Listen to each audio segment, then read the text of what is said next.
Ja, akustiker det är den titeln jag brukar använda. Och de ringde mig från Eko-redaktionen för, jag var i början på sommaren, samma avsnitt där du var med.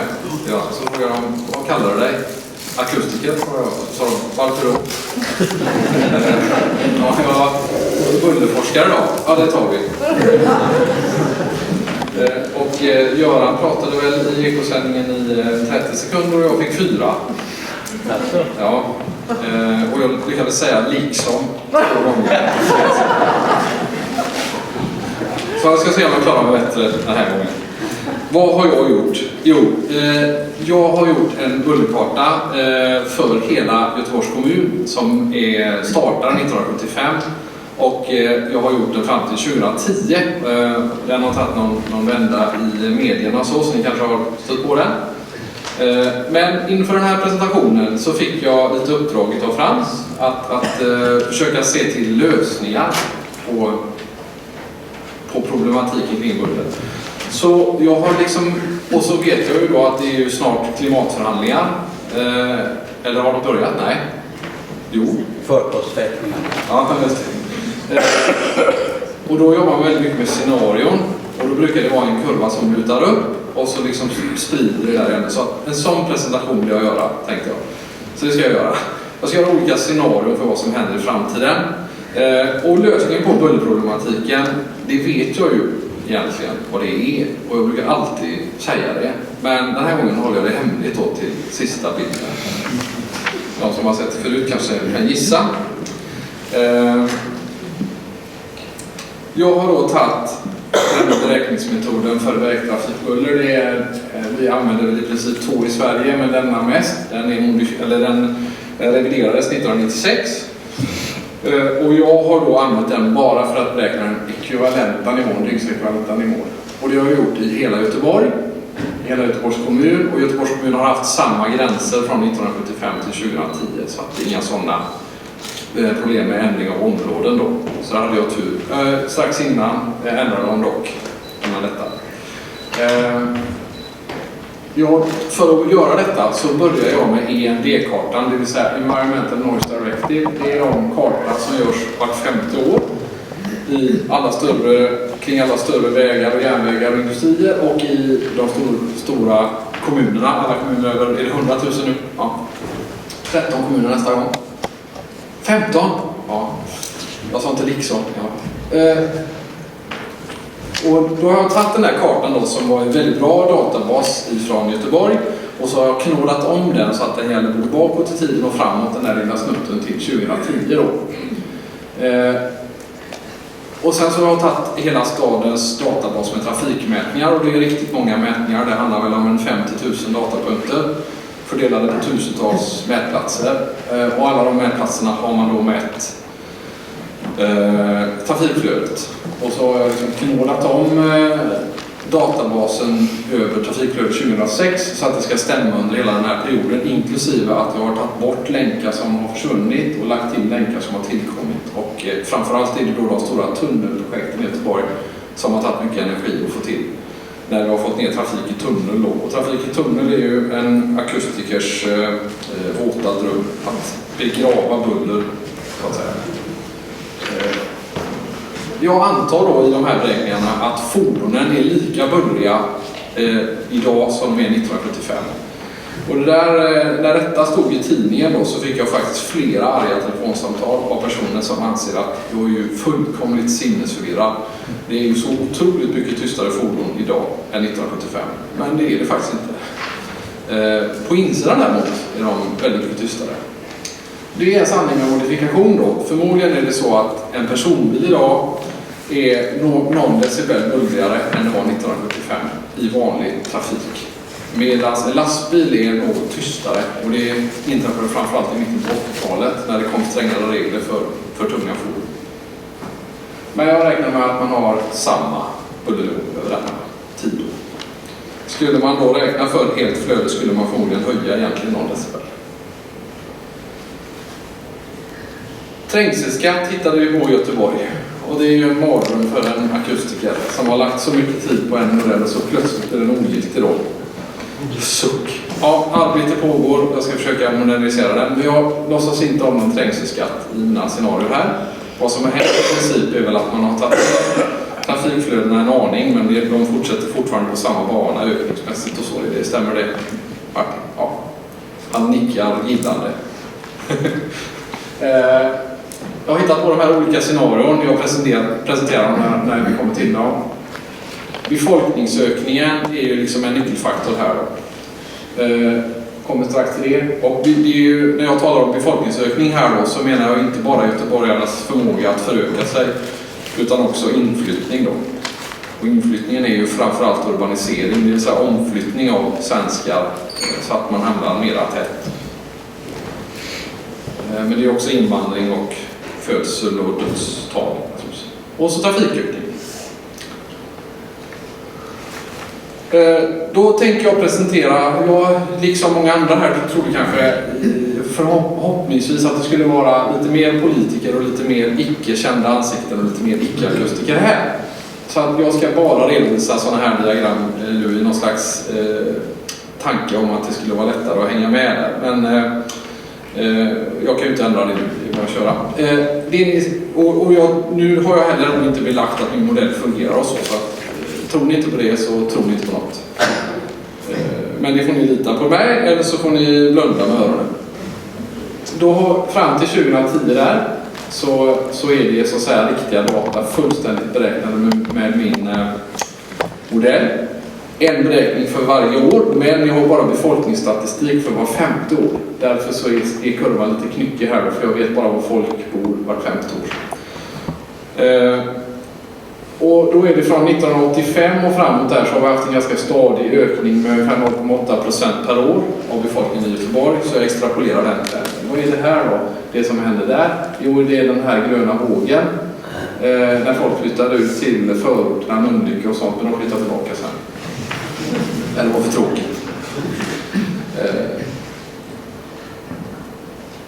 Trafikökning. Detta är inte från min bullerkarta, utan det är officiella data från Göteborgs stad.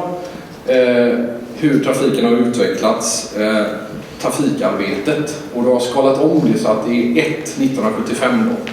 Så då ser man då att fram till 2010 så har vi haft ungefär 60% ökning under den perioden. Det motsvarar ungefär 1,4% ökning per år.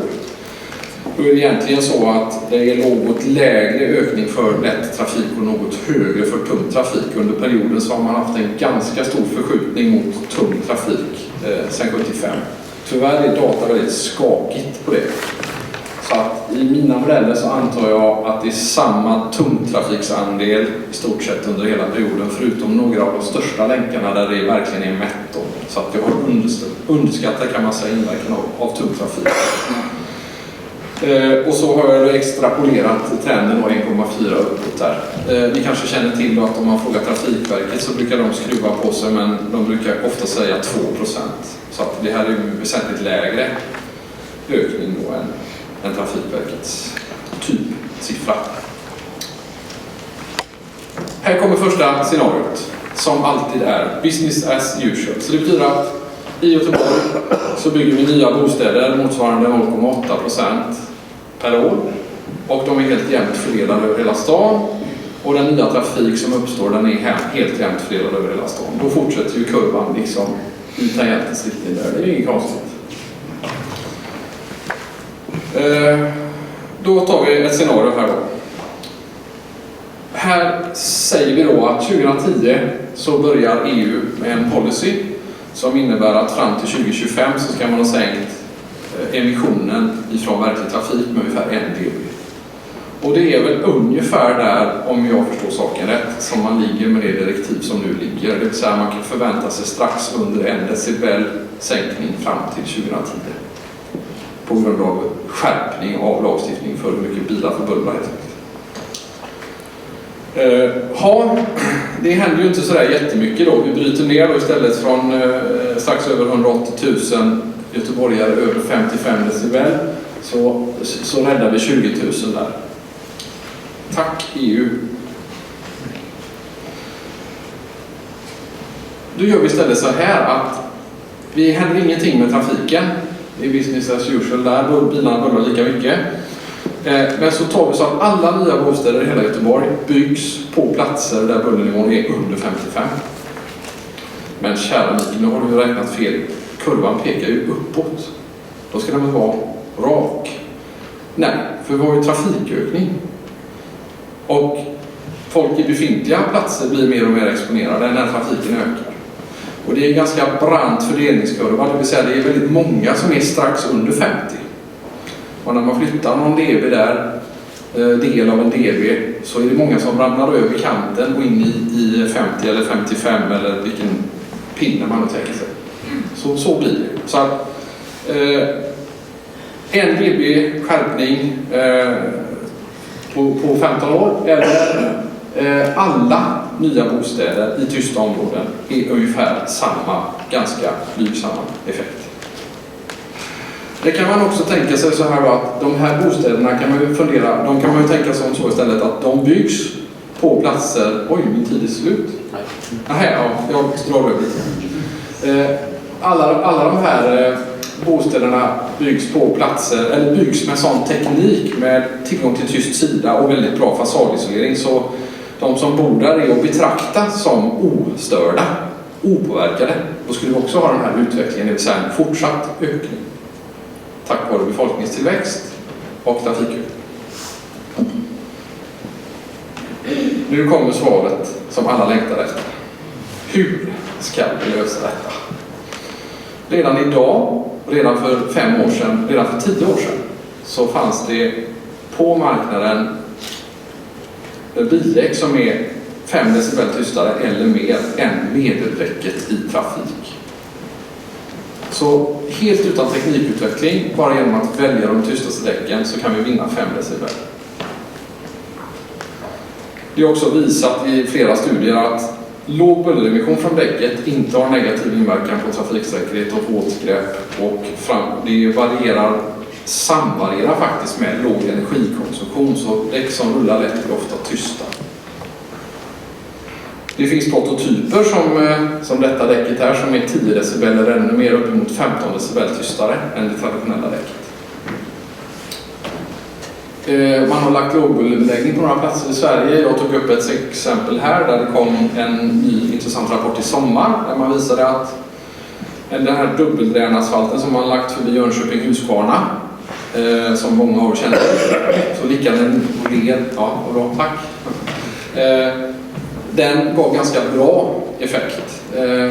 6-8 decibel om man bortser från någon plats där den blev förstörd när man försökte städa den. Men det är ju inte bara däcken, det är ju massa andra saker. Det är ju körstil som vi pratade om, bussar, acceleration och sådär. Och så fick jag syn på den här bussen när jag passerade vår vackra stad Malmö, som jag har fått höra en del. Det är ju jättesnyggt med täckta sidor. Och det där var en verkligt tyst buss faktiskt. Framförallt kanske för att den gick på el när jag såg den.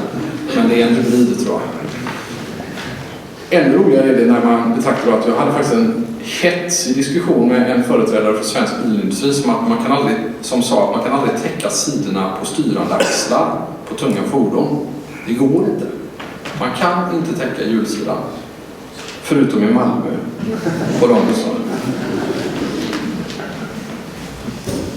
Okej, så mitt scenario, min lösning, mitt svar på problematiken.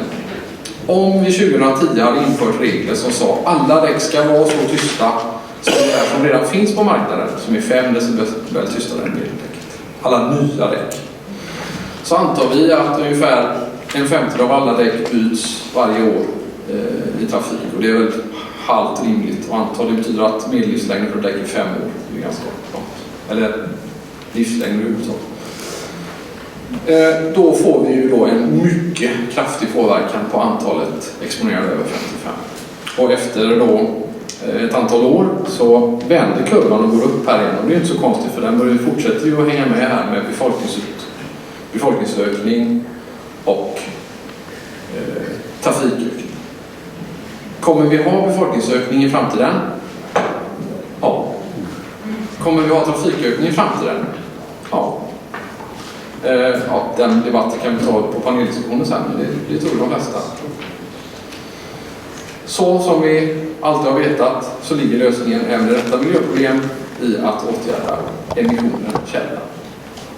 Det finns ingen åtgärd, inte ens något så drastiskt som att bygga alla nya bostäder i tysta områden som ens kommer i närheten av om vi kan ge oss på källan.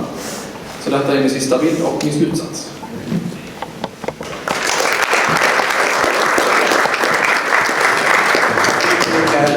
Ja, vi har faktiskt tid för en eller två korta tekniska frågor till Mikael. Ja, varsågod. Ja, 5 decibel och 10 decibel tystare däck. Vad innebär det för att när slutar motorbullret att då blir i hastighet ungefär? Ja, jag var lite ful där så jag valde exemplet 5 decibel för att då är vi där någonstans behöver man kanske inte tänka på det så mycket. Men i mina beräkningar har jag tagit med motorbuller så det är inte hela 5 decibel som jag har räknat hem då. Men om man tar 10 då börjar ju motorbullret bli viktigt igen. Men det kan man ju sänka ännu mer till exempel genom att använda en elmotor. Kerstin? Jag var på ett seminarium förra veckan att det var ett EU-projekt där man hade jämfört den här märkningen för däcken, den här olika decibel och uppmätta. Det fanns inget samband där. Så jag undrar om din så att säga, utsagor har tagit hänsyn till att det kanske inte ser ut så bra i verkligheten som däcken anger, alltså jag har en Volkswagen-effekt här. Jaha, ja. Jag bygger detta på forskning som Ulf Sander har gjort på Väg- och trafikinstitutet. Han har använt verkliga mätningar i labb vid marknadsundersökning, så han har inte utgått från märkningen. Så att hans slutsatser beror inte på märkningen och dess brister. Och det är nog just själva metoden som brister. Det kanske är just labbmetoden som inte är överensstämmer med verkligheten, förstår jag det som. Ja, men han har inte mätt enligt den metoden utan han har mätt enligt den metod som han anser är representativ och sann. Ja. Jättebra. Jag tror vi får återkomma till ytterligare frågor under diskussionen. Och tack så mycket. Mikael, nu är det dags för